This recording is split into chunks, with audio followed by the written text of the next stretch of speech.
Now that we have safety cases and SPIs, let's take another look at the diagram of how different feedback can work in the automotive life cycle. The safety case argues acceptable risk, and the SPIs monitor validity of the safety case. You still have the hazard analysis and updating the design cycle that we saw for conventional vehicles.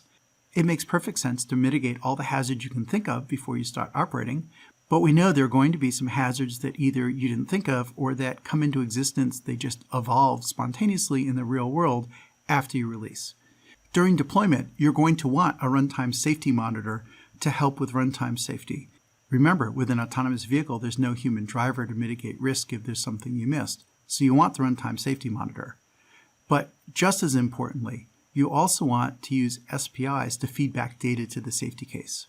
So if there's a problem in design, there's a problem in testing, there's a problem in deployment, sure, go ahead and use the runtime safety monitor to take care of the immediate situation.